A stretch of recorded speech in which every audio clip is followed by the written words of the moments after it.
You know, kingfishers, they're the species that test you as a wildlife photographer to your max. They demand the maximum effort, yet when you capture them, they appear so effortless. I made two photographers with equally crazy lenses that look like traffic cones. I'm staying with them, chatting around, and then I hear one of the guys saying, there it is! So we jump to the railing and we cradle our eyes in the viewfinders and see the disappointment. It's too far. You see, past 10 years taught me quite a few things. Being there and getting there is 90% of your shot. But the last 10% is where your 90% of the effort goes. First, you gotta wait. So you gotta learn the behavior, where it landed, where it might go. Also, you need to learn the surroundings. When the moment comes, you gotta stay in the moment and you need to capture the moment that you're experiencing rather than trying to predict what's the next move.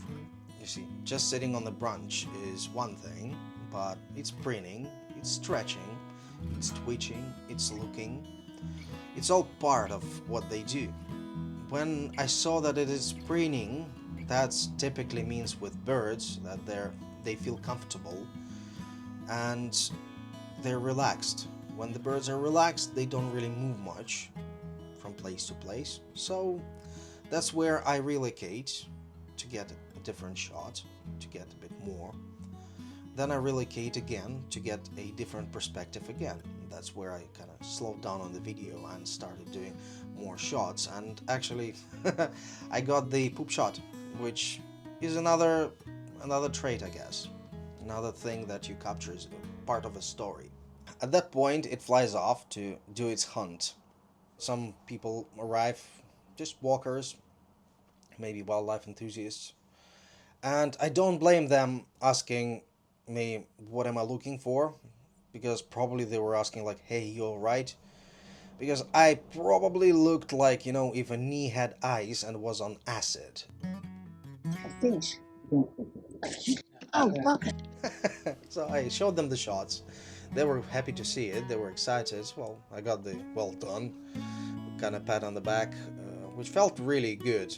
Then I saw it dart out from the side of the pond, across the pond, and I just screamed, hey, there! There it is, there it is, there it is. And walked back to them and, yeah, kind of pointed out. We had a bit more chat, and then we observed it, just being a kingfisher, then darted across the pond and flew off into the forest. This was the moment when it finally happened to me. It felt easy and effortless, exciting.